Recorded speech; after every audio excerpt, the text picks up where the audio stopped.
Subscribe to our channel, Sin TV News, and press the bell icon for the latest updates.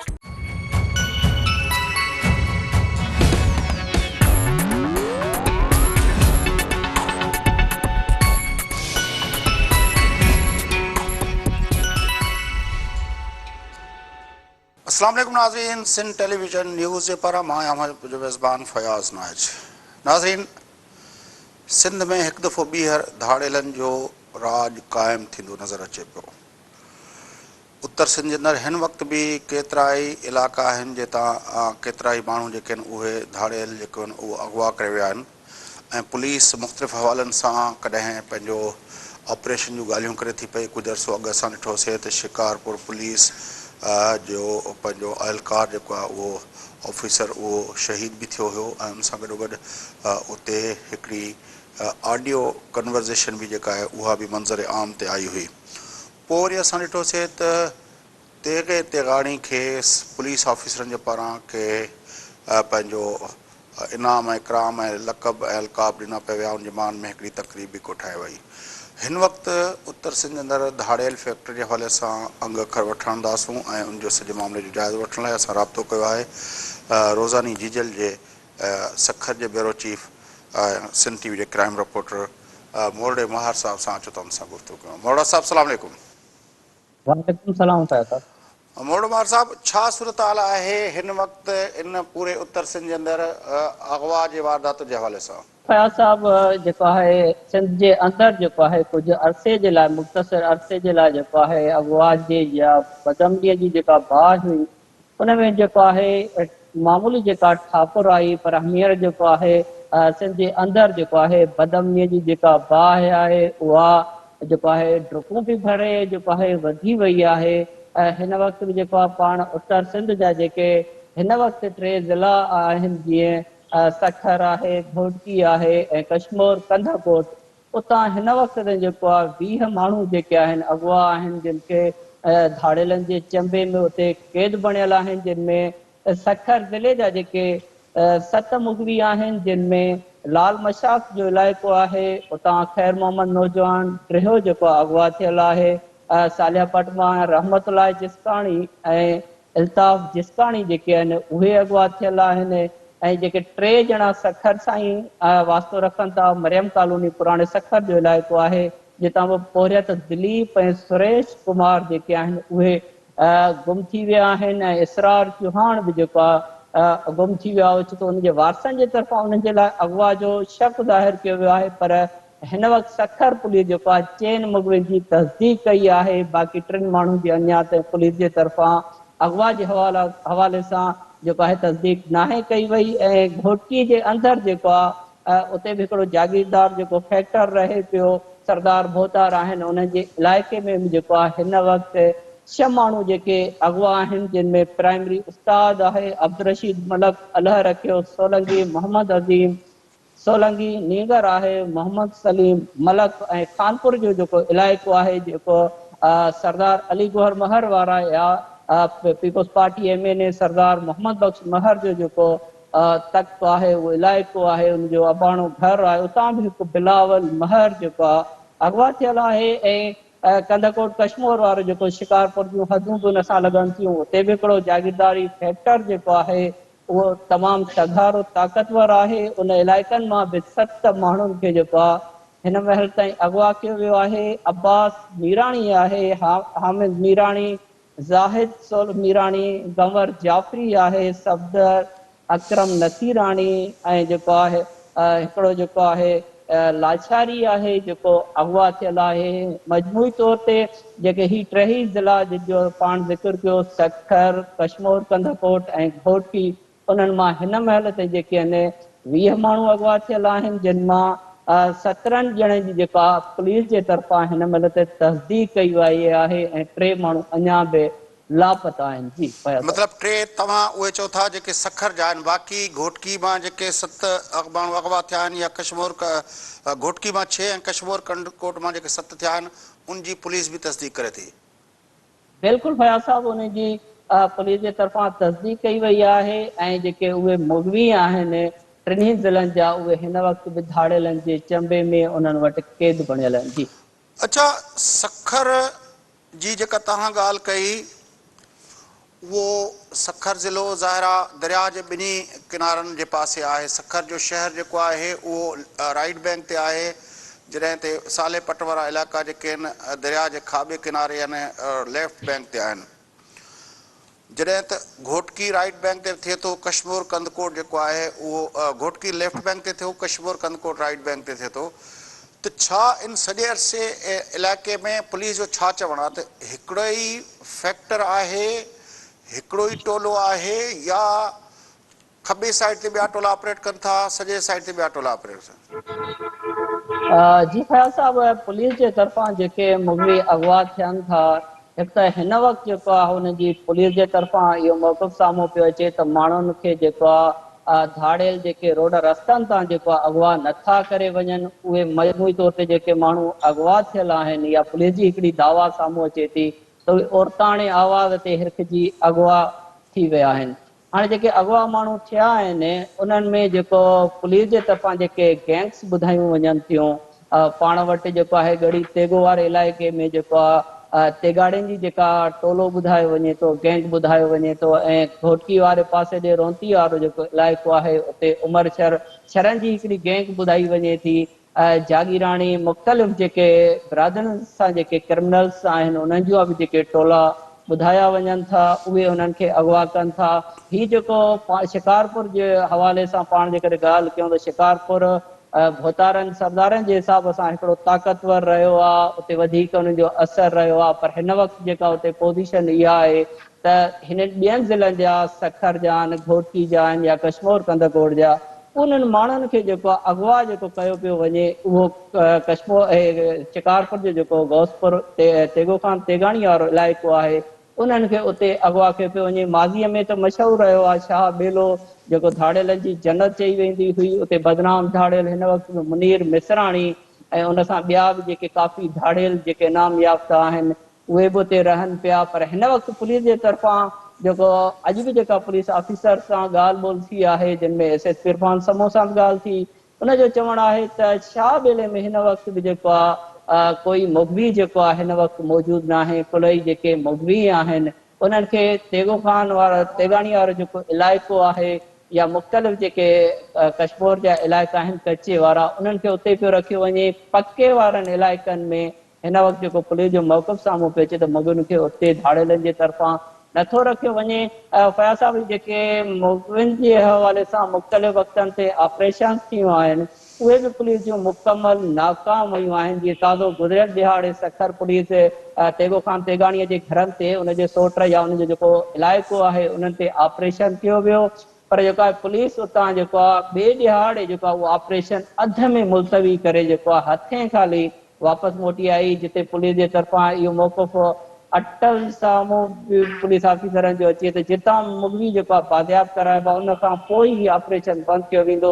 यकीनन फयाज़ साहब, जेके ज़रिया चवनि पिया सगारियूं धुरियूं जेके आहिनि उहे लाज़मन MNAs थियनि था, MPA थियनि था, वज़ीर बणिजनि था ऐं वज़ीर आहिनि, उहे जेके आहिनि जॾहिं वॾेरनि या सरदारनि जे ॻिचीअ में हथु पए थो या मुगवियुनि जा पेरा बदमनी जा पेरा उन्हनि तरफ़ वञनि था त उहे जेके सरगर्म थी था वञनि, हिक ॿिए खे बचाइनि था, मथीं पर सतह ते पर हुकूमतुनि में जेका हरकत थिए थी। मोड़ो महार साहब, कुझु अरसो अॻु में असां ॾिठो त पुलिस ऑफिसरनि जे पारां तेगो तेगाड़ी जे मान में का तकरीब रखी वई हुई, उनखे मेडल पेश कया विया हुआ जंहिंजो IG नोटिस वरितो हुयो।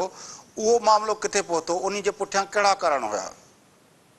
जी फयाज़ साहब, जीअं मूं तव्हांखे पहिरियां तेगो खान तेगाणी जे हवाले सां ॿुधायो त बिल्कुलु हिकु तरफ़ पुलिस सिंध पुलिस जा जेके ऑफिसर आहिनि SSP रैंक जा ऑफिसर उहे चवनि पिया त जेके मुगवी आहिनि मुख़्तलिफ़ ज़िलनि मां उन्हनि खे जेको आहे त तेगो खान तेगाणी वारे इलाइक़े में रखियो पियो वञे। तेगाणी गैंग जेका आहे टोलो आहे ॾोही वारदातुनि में इन्वॉल्व, उहो उन्हनि खे उते रखे पियो। उनजे बावजूद बि जेको आहे बिल्कुलु जेको आहे पुलिस ऑफिसरनि जूं जेके आहिनि उते तेगो खान वटि दावतूं थियनि थियूं। उनखे अमन अवॉर्ड बि जेको आहे पुलिस ऑफिसरनि जे तरफ़ां ॾिनो वियो। उन खां पोइ जॾहिं इहो मामिलो मीडिया ते या सोशल मीडिया ते क्रिटिसाइज़ थियो सिंध पुलिस जे ख़िलाफ़ जेको आहे उन्हनि ते आङुरियूं खॼियूं त उन खां पोइ IG सिंध मुश्ताक महर जेको आहे नोटिस वरितो वियो हो, पर हिन महिल ते उहो मामिलो जीअं जो तीअं रुकियल आहे। का उन में ख़ासि जेका अॻ भराई नाहे थी सघी सवाइ नोटिस ताईं। बाक़ी जेके पुलिस ऑपरेशन्स कया आहिनि उन्हनि में हिन वक़्त ताईं हिकु DSP राहुल शफ़ीउल्लाह,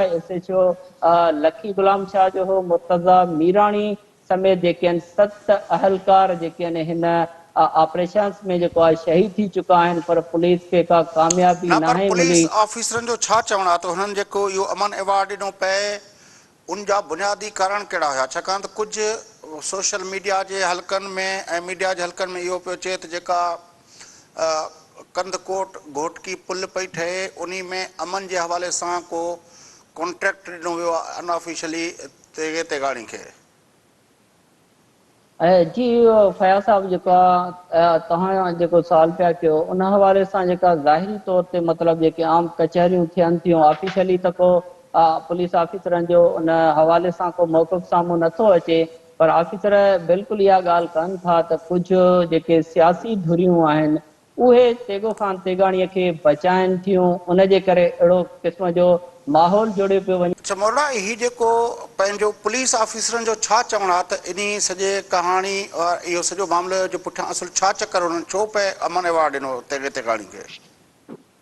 जी फयाज़ साहब, बिल्कुलु जेको आहे तेगो ख़ान तेगाणीअ खे जेको अवॉर्ड ॾिनो वियो उन में जेको पुलिस ऑफिसर जेका ऑफिशियली त कोन था ॿुधाइनि, पर जेको उन्हनि सां आम जेके कचहरियूं थियनि थियूं, मुलाक़ात थियनि थियूं, उन दौरान जेका हू इहा ॻाल्हि ज़रूरु कनि था त उन में पॉलिटिकल जेके सियासी हथ इन्वॉल्व आहिनि, जेके तेगो ख़ान खे जेको आहे बचाइण जी कोशिशि पियूं कनि। वाज़े तौर ते जॾहिं इहो मामला साम्हूं पिया अचनि था त तेगो ख़ान तेगाणीअ वारनि जी जेके बिरादरीअ या कबीले जूं गैंग्स आहिनि, लाज़मन पाण वटि इहा शइ मशहूरु आहे, कंहिंखां घुझी न आहे त हर कबीले जा जेके ॾोहारी फैक्टर जा माण्हू आहिनि उन जी पनाह सरपरस्ती जेका आहे उहे जागीरदार तबिको करे थो, बिरादरी जा सरदार कनि था। त हिन मामले ते तेगो ख़ान खे बि पुलिस ऑफिसरनि जो चवणु आहे त कुझु सियासी धुरियूं जेके आहिनि या हुकूमत में वेठियूं आहिनि या हुकूमत खां ॿाहिरि वेठियूं आहिनि, उन जा पाण में हिकिड़ा लिंक्स आहिनि जेके उहे हिकिड़ो जेके हिमायती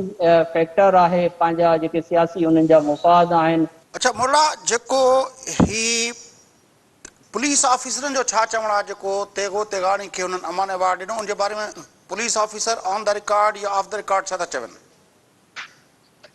जी फयाज़ साहब, बिल्कुलु जेको सरदार तेगो ख़ान तेगाणीअ खे पुलिस जे तरफ़ां अमन अवॉर्ड ॾिनो वियो उन जे हवाले सां जेके पुलिस ऑफिसर्स आहिनि उहे ऑफिशियली त नथा मतिलबु को मौक़िफ़ साम्हूं रखनि, पर आम जेको कचहरियुनि दौरान जेको आहे उहे इन मामले ते इहो ज़रूरु जेको आहे ॿुधाइनि पिया त पॉलिटिकल जेके सियासी धुरियूं आहिनि जेके सरदार तेगो ख़ान जा हिमायती आहिनि, लाज़मन शिकारपुर जे अंदरि जेको आहे इलेक्शन जा मामला बि थींदा आहिनि, उहो हिकु धुरियुनि खे जेको आहे उते सपोर्ट बि कंदो आहे, वोटनि जे हवाले सां वॾो हिकु वोट बैंक उन वटि जेको आहे त ऑफिसर जेको इहो उन मामले ते चवनि पिया त कुझु जेके सियासी धुरियूं आहिनि उहे सरदार तेगो ख़ान खे जेको आहे हुकूमत में बि वेठियूं आहिनि, हुकूमत खां ॿाहिरि बि आहिनि, उहे उनखे बचाइण चाहिनि थियूं। उनखे जेको आहे हिन अगवा जा जेके पेरा वञनि पिया सरदार तेगो ख़ान तेगाणीअ जे घरनि ॾांहुं या उन न ॾांहुं पर ऐं ऑपरेशन उनखे अमन थियनि पिया। अवॉर्ड ॾियण जे पुठियां कहिड़ो मंतक हुयो पुलिस ऑफिसरनि खे? छा उनखे उन्हनि सियासी धुरियनि चयो या पुलिस खे को ॿियो हुयो इन हवाले सां? सर, इन हवाले सां बिल्कुलु इहो ई पुलिस ऑफिसरनि जे तरफ़ां जेका ॻाल्हि साम्हूं अचे पई उहो इहो ई आहे त सियासी धुरियुनि जे दबाव तहत जेको आहे अच्छा, सरदार तेगो ख़ान पुलिस तेगाणीअ खे ऑफिसर जेको आहे जेके शहीद थिया, जीअं DSP जी ॻाल्हि तव्हां कई, उन सां गॾोगॾु 6 एहलकार ॿिया शहीद थिया, उन वक़्तु हिकिड़ी ऑडियो टेप बि मंज़र आम ते आई हुई, उन कहाणी जो छा थियो? उहो सॼो किसो किथे पहुतो?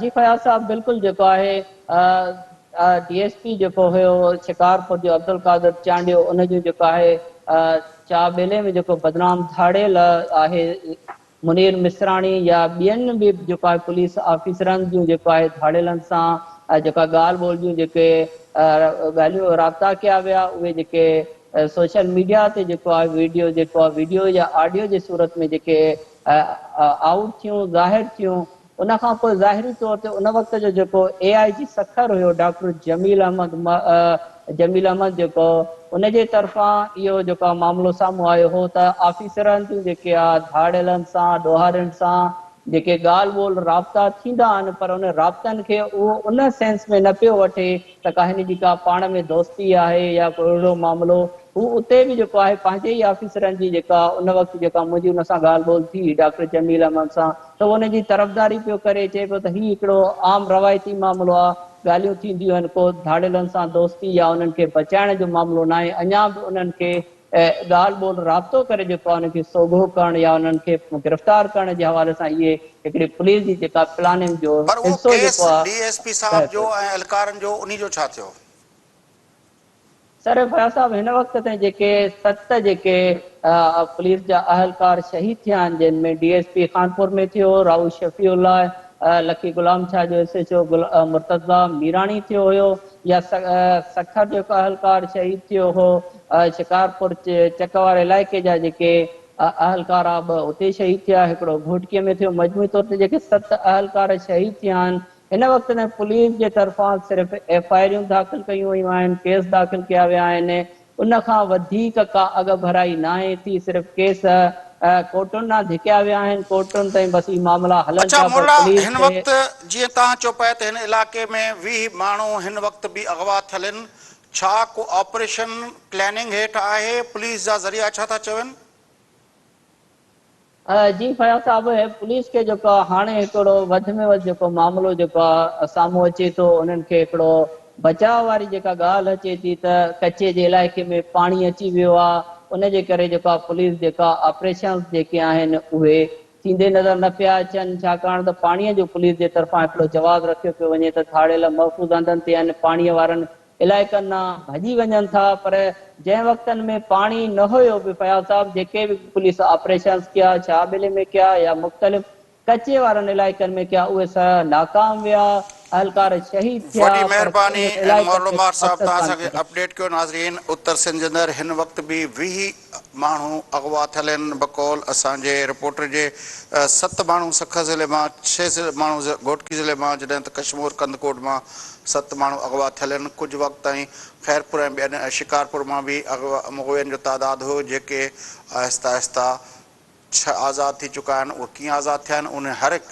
जे पुठियां हिकिड़ी पंहिंजी कहाणी आहे। बहरहाल उत्तर सिंध जे अंदरि बदरमी अमनी जो राकास जेको आहे उहो बेकाबू थी वियो आहे ऐं असांजी हुकूमत जेका आहे उन हवाले सां बिल्कुलु बेवस नज़र अचे पई। तंहिं करे जेका आहे ख़राबु सूरत हाल थी वई आहे। माण्हुनि खे हिकु तरफ़ जिते असांखे ठरी मीरवार मां हेतिरी इंतिहाई तकलीफ़ ॾींदड़ ख़बर मिली उते असां जॾहिं ॾिसूं था त इन्हनि इलाइक़नि में साॻे वक़्तु जेको आहे धाड़ेल जेको आहे फिनोमिना ऐं उहा जेका आहे उहा इंतिहाई तेज़ी सां जेको आहे पंहिंजा जेके चंबा आहे उहा मज़बूत पई करे हिकु दफ़ो ॿीहर ख़ौफ़ ऐं वारी अलामत जेका ख़ौफ़ वारी जेका आहे कैफ़ियत जेका आहे पूरे इलाइक़े में जेको आहे उन ते क़ाबू पाए चुकी आहे। नाज़रीन, वक़्फ़ो वठूं था, वक़्फ़े खां पोइ वठी अची प्रोग्राम खे अॻिते वधाईंदासीं। सां गॾु रहिजो।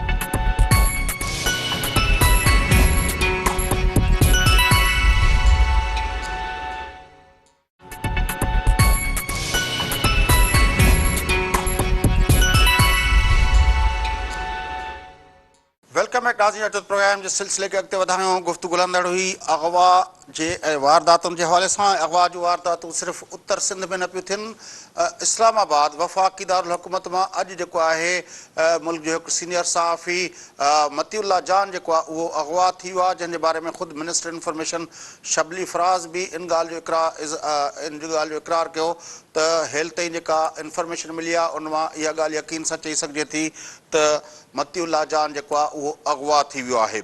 गुफ़्तगू करण लाइ सहाफ़ियुनि जी अगवा ऐं इस्लामाबाद जहिड़े पोश इलाइक़े मां उन सिलसिले में गुफ़्तगू करण लाइ असां राब्तो कयो आहे मुल्क जे सीनियर सहाफ़ी नामियार तहज़ीनिगार जनाब कमाल सिद्दीकी साहब सां। कमाल सिद्दीकी साहब, सलाम अलैकुम।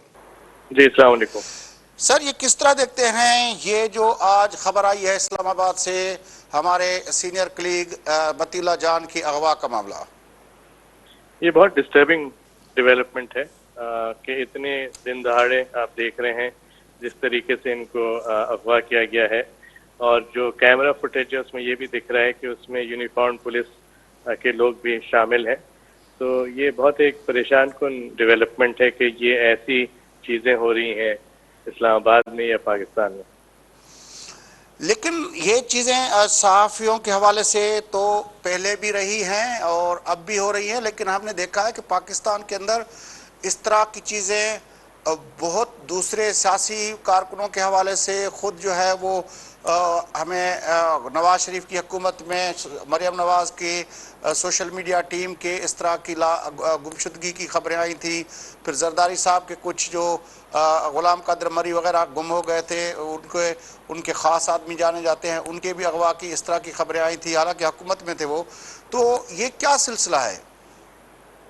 دیکھیں، جو بھی حکومت ہو، اگر صحافی کو اغوا کیا جاتا ہے یا صحافی کو کسی طرح سے نقصان پہنچایا جاتا ہے، یہ ایسی چیز ہے جس پہ ہم سب کنڈیم کرتے ہیں. یہ نہیں ہے کہ اس گورنمنٹ میں یا اس گورنمنٹ میں کمپیریزن ہے. ہر گورنمنٹ کے اپنے ایشوز ہیں میڈیا کے ساتھ، بٹ ہم یہ دیکھ رہے ہیں کہ میڈیا کی جہاں تک بات ہے، جیسے یہ ایک تو ہوتے ہیں ڈفرینٹ نان اسٹیٹ ایکٹرز جو کوئی کارروائی کرتے ہیں. جیسے آپ کو یاد ہوگا کہ کچھ ایسی ایکسٹریمسٹ آرگنائزیشنز تھیں جو جرنلسٹ کو ٹارگٹ کر رہی تھیں، خاص طور پہ کے پی میں. آپ نے دیکھا اور پروونسز میں یہ ایسا ہو رہا تھا.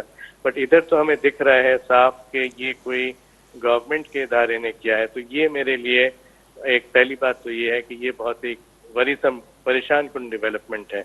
دوسری بات اس میں یہ ہے کہ جو میڈیا کے اوپر اٹیکس ہوتے ہیں یا میڈیا کے ساتھ جو کچھ کوشش کی جاتی ہے کہ سائلنس کیا جائے، یہ بڑھ گیا ہے بہت. یہ نہیں ہے کہ آپ کہیں کہ پہلے بھی ہوتا تھا اب بھی ہو رہا ہے. پہلے ڈفرینٹ ٹائپ آف وائلنس ہوتا تھا، اب ہمیں دکھ رہا ہے کہ اسٹیٹ کی طرف سے جو ایک سینسرشپ ہے یا جرنلسٹ کو ڈرانا دھمکانا ہے، یہ بہت بڑھ گیا ہے. لیکن ہم نے دیکھا تھا کہ پچھلے ادوار میں احمد میر پہ حملہ ہوا یا اس طرح کے دوسرے کتنے، آپ نے دیکھا کہ اس وقت بھی صحافی برادری خود کو بہت ہی زیادہ غیر محفوظ تصور کر رہی تھی. یہ آپ بات صحیح کہہ رہے ہیں، بٹ یہ وہی بات ہے نا کہ میں جو آپ سے کہہ رہا ہوں کہ نان اسٹیٹ ایکٹرز کی طرف سے اب جیسے حامد میر کے ساتھ جو ہوا یا اور صحافیوں کے ساتھ ہوا، اس میں مجھے نہیں لگتا ہے گورنمنٹ کی انوالومنٹ تھی، اور مجھے لگتا ہے اب یہ بڑھ گیا ہے. اور یہ تو صرف ایک واقعہ ہے کڈنیپنگ کا، اس کے پیچھے بہت ساری اور بھی چیزیں جو ہو رہی ہیں. جیسے بہت ساری چیزوں پہ صحافیوں کو روکا جا رہا ہے کہ اس موضوع پہ آپ بات نہیں کر سکتے. اور یہ کہ آپ جیسے دیکھ رہے ہیں کہ کچھ میڈیا اونرز کو جیل میں بند کیا ہوا ہے بغیر کسی چارج کے. یہ بڑے سیریس ایشوز ہیں میڈیا فریڈم کے، کہ آپ ایک میسج دے رہے ہیں کہ جو لائن ہے اس کو ٹو نہیں کرے گا تو اس سے ہم پھر نمٹیں گے. یہ پریشان کن بات ہے اصل میں. تو یہ تو پھر بہت بالکل واضح دکھتا ہے کمال صدیقی صاحب کہ یہ کیا عمران کی گورنمنٹ کر رہی ہے یا اس کے بیانڈ جو ہے جن کو ہمارے سیاسی لیڈرشپ سلیکٹرز کہتی ہے، یہ ان کی ایجنڈا ہے؟ لیکن یہ تو ہم کہہ نہیں سکتے کہ کون کرا رہا ہے. اب جیسے آپ نے دیکھا ہوگا کہ یہاں تک کہ آپ نے جو بات کی کہ شبلی فراز صاحب تک نے کہا ہے کہ ہاں یہ ہوا ہے اور اس کی وہ کرائیں گے انویسٹیگیشن. تو ابھی تو ہمیں یہ نہیں پتہ چل رہا ہے کہ کس طرف سے یہ آئے، تو اس کے اوپر بات کرنا بھی پری میچور ہے. مگر یہ ضرور ہے کہ آپ یہ دیکھ رہے ہیں کہ گورنمنٹ کا کوئی ادارہ کر رہا ہے، اور یہ بیکاز اس میں پولیس والے انوالو تھے، جو کیمرہ فوٹیج آئی ہے اس سے آپ کو یہ اندازہ ہو رہا ہے کہ یہ جو کچھ ہو رہا ہے یہ کسی اسٹیٹ کے کسی ادارے کے تھرو ہو رہا ہے. یہ بات جو ہے میرے لیے یہ پریشان کن ہے. لیکن جس طرح آپ نے کہا کہ اس واقعے کو آئسولیٹڈ اس میں دیکھنے کے بجائے مجموعی طور پر جو خود میرے سامنے جو ہے وہ ایک رپورٹ بھی پڑی ہوئی ہے رپورٹرز وداؤٹ بارڈرز کی، جس میں ان لوگوں نے کہا ہے، لکھا گیا ہے کہ گورنمنٹ جب 18 کے بعد کی جو گورنمنٹ آئی ہے اس کے بعد پاکستان کے اندر بہت بڑھ گئی ہیں اس طرح کی سینسرشپ کے واقعات. جس طرح آپ خود کہہ رہے ہیں کہ میر شکیل الرحمان جو ہے اتنے پرانے اس کیس اکھاڑ کے اس کو اندر کر دیا. باقی جو سینسرشپ کے حوالے سے جو گائیڈ لائنز کے نام پہ جو ہدایتیں مل رہی ہیں، وہ تو سب جو ہے جگہ پہ فیل ہو رہا ہے ایک انکمفرٹیبل، ایک سفوکیشن جرنلزم کے اندر. یہ ایگری کرتا ہوں میں آپ کے ساتھ. تو یہی جو ایک طرف جو بہت کچھ لوگ یہ بات آرگیو کرتے ہیں کہ پہلے بھی ہوا تھا اور یہ کہ اور گورنمنٹس میں ہوا تھا، بالکل ہوا تھا، بٹ ایسے نہیں ہوا تھا جیسے اب ہو رہا ہے. تو میں آپ سے ایگری کرتا ہوں، یہ سفوکیشن جو ہے، اور یہ صرف آپ اگر دیکھیں کہ صرف پاکستان میں نہیں ہو رہا ہے میڈیا کو سپریس کرنے کا. آپ دیکھیں انڈیا میں جو کچھ ہو رہا ہے میڈیا کو سپریس کرنے کا، آپ ٹرکی میں دیکھ لیں، اور بہت سارے ملک ہیں جہاں کوشش یہ کی جا رہی ہے کہ انڈیپینڈنٹ میڈیا کو آپ نہ بولنے دیں. اب جیسے ریسنٹلی جو فلپینز میں جو ہوا ہے کہ ایک بہت لیڈنگ صحافی ہے اس کو بند کیا, ایک لیڈنگ ٹی وی چینل کو بند کیا. تو یہ دنیا میں جگہ جگہ پہ آپ دیکھ رہے ہیں کہ ورلڈ وائڈ چیلنج ہے ٹو فری اسپیچ. وجوہات کیا ہے کہ ایٹ اے ٹائم پوری دنیا کے اندر ہوا ہے؟ ویسے تو ہم سنتے تھے کہ میانمار میں اس طرح ہو رہا ہے تو وہاں پہ وہ نہیں ہے, اور اگر وہ فلاں چائنا کے اندر یہ نہیں ہے, ایک اسپاٹس پہ ہوتا تھا. لیکن جس طرح آپ کہہ رہے ہیں کہ امریکہ کے ٹرمپ کا رویہ میڈیا کے ساتھ, مودی کا رویہ میڈیا کے ساتھ, یا جس طرح آپ نے فلپائن کے مثال دیے, یہ ایک فنومینا کے طور پر, گلوبل فنومینا کے طور پر ابھر کے آیا ہے یہ مسئلہ, کیوں؟ یہ اس کی وجہ یہ ہے کہ ان سب جگہوں پہ جو الیکٹ ہوئی ہیں گورنمنٹس, یہ جو ہے نا یہ نیشنلسٹ ایجنڈا پہ آئی ہیں. بٹ نیشنلسٹ ایک ورڈ ہے, اس میں فیشزم بھی انوالوڈ ہے کہ جہاں وہ کرٹیسزم نہیں برداشت کر سکتے, اور وہ ان کا یہ ہوتا ہے کہ ہم صحیح ہیں اور جو ہم کر رہے ہیں صحیح, اور کوئی کوشچن نہ کرے. اور یہ جو ہے this is against the principles of democracy. یا تو آپ کہہ دیں کہ بھی ہم ڈیموکریٹک گورنمنٹ نہیں ہیں, ہم ڈکٹیٹرشپ ہیں, تو پھر آپ کریں, مگر ڈیموکریسی میں رہ کے ڈکٹیٹر بننا جو ہے یہ اور بھی ڈینجرس ہے. اور آپ نے بالکل صحیح کہا, اس کی سب سے بڑی مثال ڈونلڈ ٹرمپ خود ہیں, جو مین اسٹریم میڈیا کو برداشت نہیں کر سکتے, اور وہ بار بار مین اسٹریم میڈیا کے اوپر اٹیک کرتے ہیں, اور مین اسٹریم میڈیا کو فیک نیوز کہتے ہیں, اور سوشل میڈیا کو یوز کرتے ہیں. تو اس میں جو ہم دیکھ رہے ہیں کہ ایک ٹرینڈ ہے جو امریکہ سے شروع ہوا ہے, اور آہستہ آہستہ اور جو ممالک ہیں جہاں ایسے آٹوکریٹک یا ایسے نیشنلسٹ ٹائپ آف لیڈرز آئے ہیں, وہ یہی کر رہے ہیں. اچھا, یہ پھر جس طرح آپ کہہ رہے ہیں کہ یہ اپنا ڈونلڈ ٹرمپ سے لے کر وہاں تک ہو رہا ہے, اور اس کے پیچھے ایک یہ جو نیشنلسٹک گورنمنٹ ہیں, لیکن امریکہ اور انڈیا کو دیکھا جائے تو وہاں پہ تو ایک اسٹرینتھن ڈیموکریٹک انسٹیٹیوشنس کے بارے میں, ان کی کو جوڈیشل سسٹم کے بارے میں آج تک جو ہے وہ کہہ رہے ہیں کہ ان کے پاس ایک ادارے ہیں جو ان ساری چیزوں کو بہرحال کہیں نہ کہیں پہ سیفٹی وال کا کام کر لیتے ہیں. لیکن ہمارے جیسے ملکوں میں جہاں پہ ڈیموکریٹک انسٹیٹیوشن, ڈیموکریٹک ٹریڈیشنز اور یہ ابھی تک پنپ نہیں سکی ہیں, تو وہاں پر ولنریبلٹیز آپ کے خیال میں زیادہ نہیں ہو جاتی ہیں؟ بالکل زیادہ ہو جاتی ہیں. اور امریکہ کے جیسے جو آپ والز کی بات کریں, اس کے جنرل الیکشنز ہیں, جس میں پھر پتہ چل جائے گا کہ آگے ڈونلڈ ٹرمپ جا رہے ہیں یا نہیں. انڈیا میں جس بھی جنرل الیکشن جو ہوتے ہیں اس میں آپ کو تھوڑا بہت آئیڈیا ہو جائے گا. پاکستان میں یس زیادہ ولنریبل ہے, بیکاز پاکستان میں جو ریکارڈ ہے, اور جو ان ٹرمز آف الیکشنز ہے, in terms of elected governments ہے, ان ٹرم آف اپوزیشن ہے, ہمیں زیادہ خطرہ ہے, بیکاز ہمارے جو اسٹرینتھن نہیں ہوئی ہے, بار بار ہماری جو ڈیموکریٹک انسٹیٹیوشنز ہیں ان کو ٹائم اینڈ اگین سیبوٹاج کیا گیا ہے, کویسچن کیا گیا ہے. تو اس حوالے سے تو آپ بالکل صحیح کہہ رہے ہیں کہ ہمارے لیے تو اور بھی ڈینجر ہے. یہ کیا کرنا چاہیے صحافی کے طور پر؟ میں بھی آج جب متی اللہ جان کی خبر ملی تو میں خود کو انسیکیور فیل کر رہا ہوں. آپ کو, ہم کو, پورے پاکستان کے جرنلسٹ کو کیا کرنا چاہیے؟ دیکھیں, جرنلسٹ کا جو کام ہے وہ رپورٹ کرنا ہوتا ہے وداؤٹ بائس, ٹھیک ہے. دوسری بات یہ کہ جرنلسٹ کا کام یہ ہوتا ہے کہ ریگارڈلیس آف اوپینین, ہو سکتا ہے میں متی اللہ جان کے اوپینین یا اس کی جو رپورٹنگ ہے اس سے اگری نہیں کروں, بٹ ایک چیز کہتے ہیں کہ آئی may not agree with you but I will defend your right to say, وہ ہونا چاہیے. ہر جرنلسٹ کو اس وقت جو ہے جو بھی کچھ ہو رہا ہے اس کو پہلی بات تو سمجھنا چاہیے کہ یہ انپریسیڈنٹڈ ہے, یہ نہیں ہے کہ یہ ہوتا رہا, یہ اس دفعہ زیادہ ہو رہا ہے جو چیزیں ہو رہی ہیں. اور ساتھ ساتھ میں یہ ایک اٹیک ہے فری اسپیچ کے اوپر جو ہمیں ہمارے کانسٹیٹیوشن گارنٹی کرتا ہے. تو جرنلسٹ جو ہے has to fight for the constitution. Journalist کی جو دو بیسک فنکشنز ہیں وہ یہ ہے کہ to fight for rule of law and to fight for the supremacy of the constitution. ان دونوں کے لیے آپ کو پھر جدوجہد کرنی ہے. جرنلسٹ نے پہلے بھی کی ہے پاکستان میں ان کے لیے جدوجہد, اور پھر سے کرنی چاہیے اس کے لیے. اچھا, آپ کے خیال میں اپوزیشن کی جو پارٹیز ہیں, پیپلز پارٹی ہے اس کی بڑی ٹریڈیشن رہی ہے, اور خود نون لیگ ہے یا عوامی نیشنل پارٹی ہے, دوسری پولیٹیکل پارٹیز ہیں, وہ اس سارے معاملے میں کیا رول ادا کر سکتی ہے؟ دیکھیں, ان سب پارٹیز کو یہی رول ادا کرنا چاہیے فریڈم آف اسپیچ کا, کہ آپ اس کو آگے لے جائیں, اس پہ بات کریں, اس پہ ڈیبیٹ کریں, اس پہ پروٹیسٹ کریں, मीडिया को सपोर्ट करें। हम ये देख रहे हैं कि जो पॉलिटिकल पार्टी जो अपोजिशन है वो कमज़ोर पड़ गई है, वो आपस में इनके इतने झगड़े और डिफरेंसेस हैं कि वो डेमोक्रेसी के लिए नहीं कर पा रहे काम। उनको स्ट्रेंथन करना चाहिए, उनको अपने डिफरेंसेस ख़त्म करने चाहिए और उनको जो हम सफोकेशन जो आप कह रहे हैं इसके खिलाफ लड़ना चाहिए।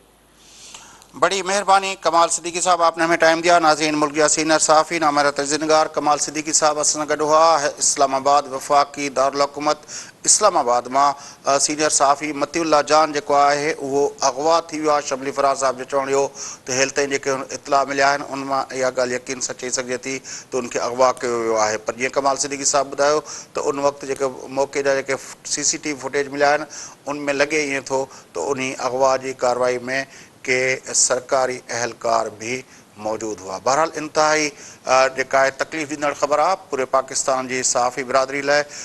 उमेद कजे थी त हुकूमत इन मामले जे को तकिड़ो एक्शन करण दे मतीउल्लाह जान जी बाज़ियाबी लाइ जेको आहे उहा थींदी, छाकाणि त हिन वक़्तु हुनजो घर, हुनजी फैमिली सभु जेके आहिनि तमामु घणी उनमें आहिनि ऐं असां ज़ाहिर आहे हुनजे हिन कैफ़ियत में हुनजी फैमिली सां गॾु पंहिंजो असांजूं हमदर्दियूं आहिनि। बहरहाल ये काफ़ी तकलीफ़दार ॻाल्हि आहे। पर जीअं कमाल सिद्दीकी साहब चयो त मुल्क जे अंदरि मजमूई तौर ते जमहूरी रिवायतुनि ऐं जमहूरी इदारनि जी जेका बालादस्ती वारी मामिलो आहे उहो अञा ताईं साबिया न थी सघो आहे। ख़ुदि असांजूं मुख़ालिफ़ धुर जूं पार्टियूं जेके आहिनि उन्हनि जे अंदरि बि डेमोक्रेसी ऐं डेमोक्रेटिक नॉर्म्स ऐं डेमोक्रेटिक वैल्यूज़ जे हवाले सां का घणी उमेद नथी कजे। उहे बि ख़ुदि जेको आहे हर वक़्तु हिकिड़े प्रेशर में रहनि थियूं ऐं उहो प्रेशर टैक्टिक्स जेको आहे उहो उनजो एजेंडा जेको हुजे थो उहो पावर कॉरिडोर्स जे अंदरि पंहिंजो स्पेस पैदा करणु हुजे थो। इंतहाई ख़ौफ़नाक सूरत हाल आहे।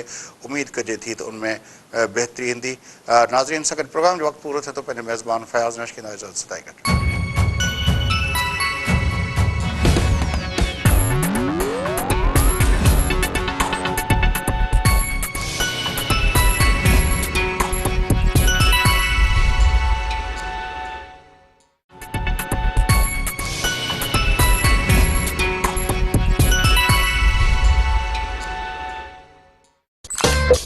Sindh TV Network mobile app. Watch live TV and all programs on your mobile. Download the app